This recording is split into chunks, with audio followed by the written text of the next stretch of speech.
Neurological conditions are really worrying for owners because often their animals are really not that normal when they're affected by them. For example, a dog might have quite a bad liver disease and they're still their dog, but it's just maybe losing weight, maybe more lethargic.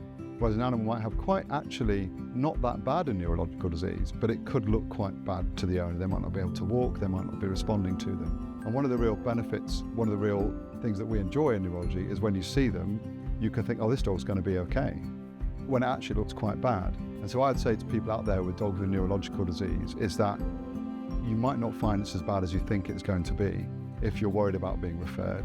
And also, even if it does turn out not to be good news, you will know what the actual diagnosis and the prognosis is, and we'll do our best to help with any questions around that. Hi, I'm Tom Harcourt-Brown. I'm the head of department for neurology. So in the neurology department, our main areas, we see a lot of epileptic animals. We see a lot of dogs that are having difficulty walking, and sometimes that's really clear that it's neurological because they're very uncoordinated and falling, or they're paralysed. Sometimes it's not clear that they're neurological.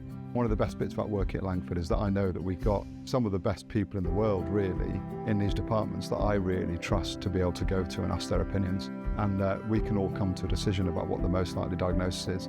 One of the cases that we're particularly challenged by is these short-nosed breeds, pugs and French bulldogs, who will come with conditions relating to deformities of their vertebrae. And those often need stabilisation, which can be tricky because we're trying to put maybe a 2mm screw into a 3mm channel in the bone in a very precise orientation.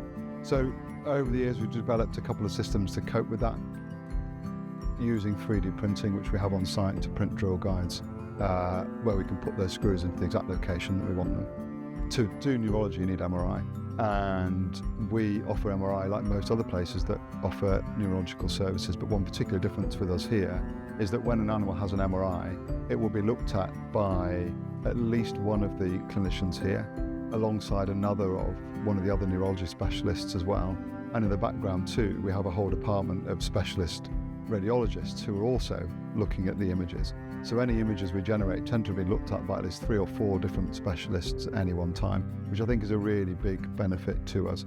Whilst people might come in and see a resident, there's quite a pyramid of us all looking at all of the cases. And so when someone brings their case in, they don't just get one vet's opinion on it, there'll be 3 or 4 of us going through each case. So behind the scenes, there's an awful lot of different opinions going into each case.